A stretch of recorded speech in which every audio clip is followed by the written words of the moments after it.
رسول اللہ صلی اللہ علیہ وسلم نے فرمایا کہ اللہ خود مہربان ہے اور نرمی اور مہربانی کرنا اس کو محبوب بھی ہے، اور نرمی پر وہ اتنا دیتا ہے جتنا سختی پر نہیں دیتا، اور جتنا نرمی کے سوا کسی چیز پر بھی نہیں دیتا۔ آپ علیہ الصلوۃ والسلام نے اخلاق کے سلسلے میں جس چیز پر زیادہ ایک زور دیا وہ نرمی پر دے دیا، رفق، نرمی، اس لیے کہ نرمی کی عظمت بتلائی کہ نرمی اللہ کی صفت ہے۔ نرمی کرنا اور معاملے میں جسے کہیں کہ درگزر کرنا، یہ اللہ کی خوبی ہے۔ تو جس کے دل کے اندر نرمی اور مہربانی کا جذبہ ہوگا گویا کہ اس کے اندر یہ اللہ کی خوبی موجود ہے۔ پھر آپ علیہ الصلوۃ والسلام نے فرمایا کہ جو اللہ جو کچھ نرمی پہ دیتا ہے وہ سختی پہ نہیں دیتا۔ بعض طبیعتوں میں یہ بات بیٹھ جاتی ہے کہ معاملہ سختی سے حل ہوگا، اس لیے ان کے مزاج میں، ان کی طبیعت میں وہ جب معاملہ کرتے ہیں، وہ جب کسی کے ساتھ رویہ اختیار کرتے ہیں تو سخت رہتا ہے، سختی سے معاملہ کرتے ہیں اور سمجھتے ہیں اس سے میرے کام نکل آئیں گے۔ حالانکہ رسول اللہ صلی اللہ علیہ وسلم نے اس نظریت کی تردید فرمائی کہ سختی اس لیے کہ ہر معاملے کا حل تو اللہ کی مشیت سے ہے، اللہ کی چاہت سے، تو اللہ اس کے مقاصد نرمی سے پورا کرے گا، سختی سے پورا نہیں کرے گا۔ نرمی سے اس کے کام ہوں گے اور نرمی سے اللہ رب العزت کی مدد اور نصرت ہوگی۔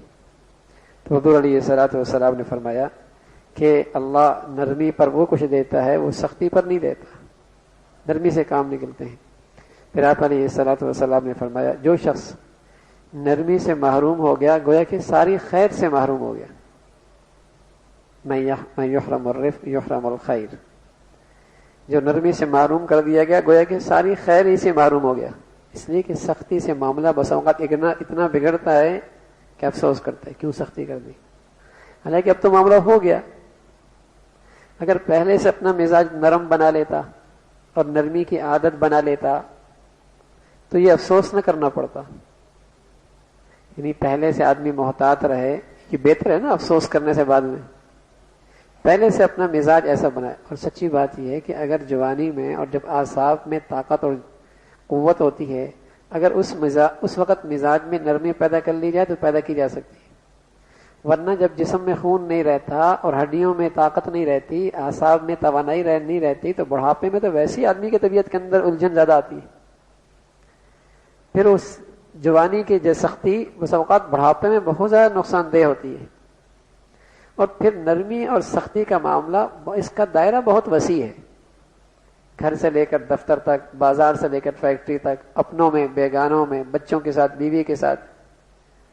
اگر اس کی طبیعت میں سختی ہے، اس کا دائرہ کار بہت سخت ہے، بہت وسیع ہے، بچی بھی، بیوی بھی، گھر والی بھی، پڑوسی بھی، جس سے معاملہ کر رہا ہو، افسر ہے تو اس کے ماتحت، استاد ہے تو شاگرد، ہاں، تو سبھی اس سے بیزار ہوتے ہیں، سبھی اس سے بیزار ہوتے ہیں۔ اس کی زندگی ایک مصیبت بن جاتی، اپنے لیے بھی، دوسروں کے لیے بھی۔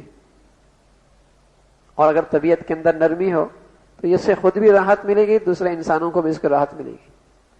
اس لیے کہ نرمی اور سختی کا دائرہ تو بہت وسیع ہے نا، ہر وقت کسی نہ کسی سے معاملہ کرنا پڑے گا، کوئی افسر ہے، کوئی استاد ہے، کوئی شوہر ہے، کوئی باپ ہے، کوئی گھر کا بڑا ہے، کوئی گھر کا ذمہ دار ہے، کوئی دفتر کا بڑا ہے۔ تو جب مزاج میں سختی ہوگی تو سب پریشان ہوگی، اس کی زندگی بھی تکلیف دہ ہوگی اور دوسروں کے لیے بھی یہ تکلیف دہ ہوگا۔ اس لیے نبی علیہ الصلوۃ والسلام نے فرمایا جو شخص سخت نرمی سے محروم ہو گیا گویا کہ ساری خیروں سے محروم ہو گیا۔